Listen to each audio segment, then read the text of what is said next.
అందరికీ నమస్తే అండి. మన ఆంధ్రప్రదేశ్లో పింఛన్ తీసుకునేటువంటి లబ్ధిదారులకు ఒక శుభవార్త అండి.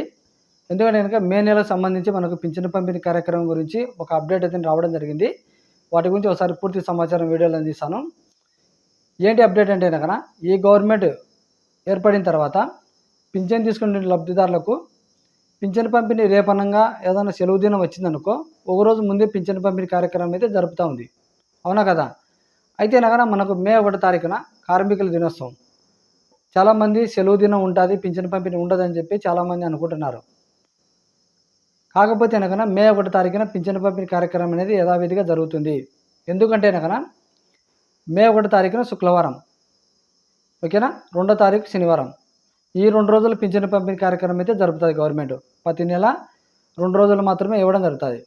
తర్వాత 3వ రోజు వచ్చేసి మనకు ఆదివారం పడుతుంది. మే 3వ తారీఖున ఆదివారం పడుతుంది కాబట్టి పింఛను పంపిణీ ఇవ్వాలని కుదరదు. కాబట్టి మే 1 తారీఖు పింఛను పంపిణీ ఇచ్చినామనుకో శుక్రవారం శనివారం 2 రోజులు ఇవ్వచ్చు. లేదు ఈరోజు మే 1 తారీఖున పింఛను పంపిణీ ఇవ్వలేదనుకో 2వ తారీఖు ఇవ్వాలి. 2వ తారీఖు ఇవ్వాలంటే శనివారం పడుతుంది. ఓకేనా, మళ్ళీ 2 రోజులు ఇవ్వాలి కదా పింఛను పంపిణీ ఇవ్వాలంటే 3వ తేదీ వచ్చేసి ఆదివారం పడుతుంది. కాబట్టి ఒకరోజు ముందే పింఛను పంపిణీ ఇవ్వాలనే లేకుండా మే 1 తారీఖున పింఛను పంపిణీ ఇవ్వడం జరుగుతుంది. ఓకేనా, కాబట్టి పింఛన్ తీసుకునే లబ్ధిదారులు ఎటువంటి కంగారు పడాల్సిన అవసరం లేదు. మే 1 తారీఖున 2వ తారీఖున తీసుకోవచ్చు, ఎటువంటి ఇబ్బంది అయితే లేదు. ఓకేనా, ఇది మనకు పింఛన్లో ఉన్నటువంటి అప్డేటు. ఇంకోటి, పింఛన్ తీసుకున్న తర్వాత ఎవరైనా పింఛన్ తీసుకునేటువంటి లబ్ధిదారులు ఉంటారు కదా, ఎక్కడైనా మార్చుకోవాలి, ట్రాన్స్ఫర్ చేసుకోవాలంటే చేసుకోవచ్చు.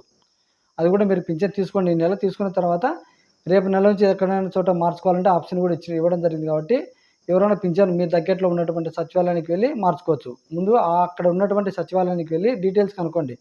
ఆ సచివాలయం కోడ్ వాళ్ళ డీటెయిల్స్ అని కనుక్కొని వచ్చిన తర్వాత ప్రజెంట్ మీ పింఛన్ ఎక్కడుందో అక్కడ నుంచి డీటెయిల్స్ అక్కడికి పంపించామంటే కనుక సరిపోతుంది. పింఛన్ అయితే కనుక అక్కడికి ట్రాన్స్ఫర్ కావడం జరుగుతుంది. ఇది మనకు పింఛన్లో ఉన్నటువంటి అప్డేట్ అండి. ఇంకోటి, ఈ వీడియోలో ఇంకొక అప్డేట్ కూడా చెప్తాను. మనకు మే 1 తారీఖున ఉపాధి హామీ కూలీలకు డబ్బులు అయితే పడతాయండి రేపు 1 తారీఖున. కాబట్టి ఎవరైనా ఉపాధి హామీ కూలీలకు వెళ్ళే వాళ్ళు ఎవరైనా ఉంటే కనుక వాళ్ళు మీ ఖాతాలో డబ్బులు అయితే చెక్ చేసుకోండి. ఖచ్చితంగా రేపు 1 తారీఖున ఈ ఎన్ఆర్ఎస్ డబ్బులు అయితే ఖచ్చితంగా పడతాయి. ఓకేనా, ఇది మనకు ఈ 2 అప్డేట్ అనేది మేము ముందుకు తీసుకురావడం జరిగింది. ఇందులో మీకు ఏదైనా డౌట్ ఉంటే కామెంట్ రూపంలో తెలియజేయండి. వీడియో నచ్చితే కంపల్సరీగా ఒక లైక్ చేసి సబ్స్క్రైబ్ చేసుకోండి. Thank you.